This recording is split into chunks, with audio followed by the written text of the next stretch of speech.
तैयार हुई अयोध्या जाने के लिए चलेगी आस्था स्पेशल ट्रेनें।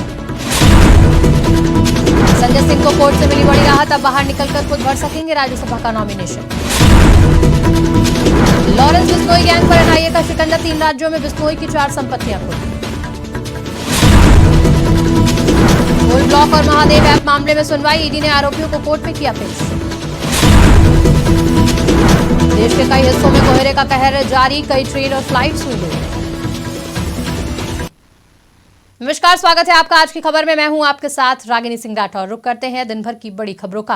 राम मंदिर में रामलला की प्राण प्रतिष्ठा के बाद देश भर से श्रद्धालु अयोध्या पहुंचेंगे, इसलिए भारतीय रेलवे द्वारा पूरे देश में आस्था स्पेशल ट्रेनें चलाई जाएंगी। देश के अलग अलग राज्य से ट्रेन अयोध्या पहुंचेंगी। इसके अलावा IRCTC ने स्पेशल ट्रेनों की तैयारी की हुई है। विश्व हिंदू परिषद, बजरंग दल, हिंदू वाहिनी सहित हिंदू संगठन इन ट्रेनों की बुकिंग करा सकेंगे। वहीं राजस्थान से 4 ट्रेनें चलाने का प्रस्ताव तैयार किया गया है। उत्तर पश्चिम रेलवे की तरफ से ट्रेनों का प्रस्ताव रेलवे बोर्ड को भेजा गया। रेलवे की अनुमति मिलते ही ट्रेनों का संचालन शुरू हो जाएगा। इन ट्रेनों को 3 से 4 महीने में चलाया जाएगा। अयोध्या में 22 जनवरी को रामलला विराजमान होंगे। इस कार्यक्रम को पूरे देश में उत्साह की तरह मनाया जा रहा है। दिल्ली शराब नीति मामले में गिरफ्तार किए गए आम आदमी पार्टी के राज्यसभा सांसद संजय सिंह को कोर्ट से बड़ी राहत दी गई।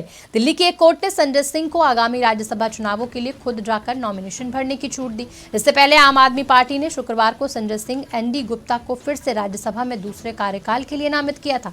वहीं संजय सिंह को किसी भी मोबाइल फोन का उपयोग न करने और इस मामले या CBI मामले के किसी अन्य आरोपी, संदिग्ध या गवाह से बात करने की अनुमति नहीं दी जाएगी।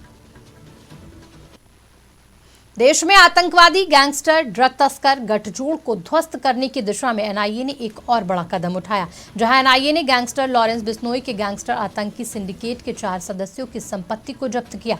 गैरकानूनी गतिविधियों अधिनियम 1967 के प्रावधानों के तहत हरियाणा, पंजाब और उत्तर प्रदेश में NIA टीमों ने छापे मारकर इन संपत्तियों को कुर्क किया। वहीं कुर्क की गई संपत्तियों में 3 अचल और 1 चल संपत्ति है। NIA ने जानकारी देते हुए बताया कि ये सभी संपत्तियां आतंकवाद की कमाई हैं, जिनका इस्तेमाल आतंकी साजिश रचने और गंभीर अपराधों को अंजाम देने के लिए किया जाता है।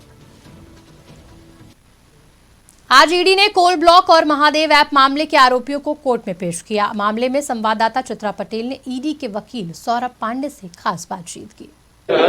ईडी वकील सौरभ पांडे हमारे साथ मौजूद हैं। सर, आज 2 केस पेश किए गए, महादेव और कोल ब्लॉक का। क्या कौन कौन को पेश किया गया? महादेव ऐप से संबंधित जो प्रोसिक्यूशन कंप्लेंट जो है, फर्स्ट सप्लीमेंट्री प्रोसिक्यूशन कंप्लेंट 1 जनवरी 2024 को माननीय विशेष न्यायालय के समक्ष प्रस्तुत ऑलरेडी की जा चुकी है। आज कोल ब्लॉक में जो आरोपी बनाया गया देवेंद्र सिंह यादव, उनका द्वारा जमानत आवेदन पत्र माननीय विशेष न्यायालय के समक्ष प्रस्तुत किया गया, तो उसकी सुनवाई तो नियत है। सर, दोनों केस में क्या डिफरेंस है? कोल ब्लॉक वाला जो कोल ब्लॉक का मामला नहीं, कोल स्कैम है, उसमें एक्सटॉर्शन का मामला था।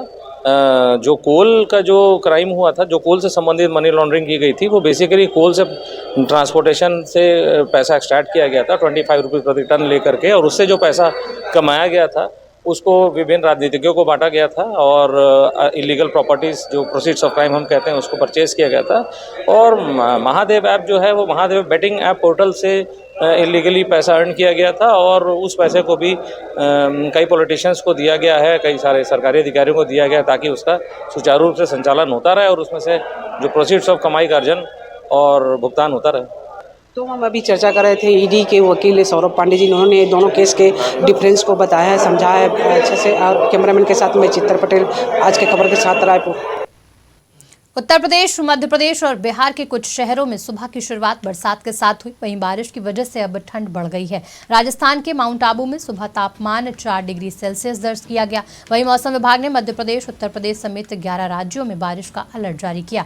दूसरी ओर पंजाब, हरियाणा समेत उत्तर और मध्य भारत के 16 राज्यों में घने कोहरे की स्थिति बनी हुई है। भोपाल, लखनऊ, जम्मू, अजमेर समेत 17 शहरों में सुबह से विजिबिलिटी 200 मीटर से कम दर्ज की गई। इसकी वजह से 125 से ज्यादा ट्रेनें लेट चल रही हैं। वहीं दिल्ली, राजस्थान समेत उत्तर भारत के एयरपोर्ट से उड़ान भरने वाली 50 से ज्यादा फ्लाइट्स डिले हुई।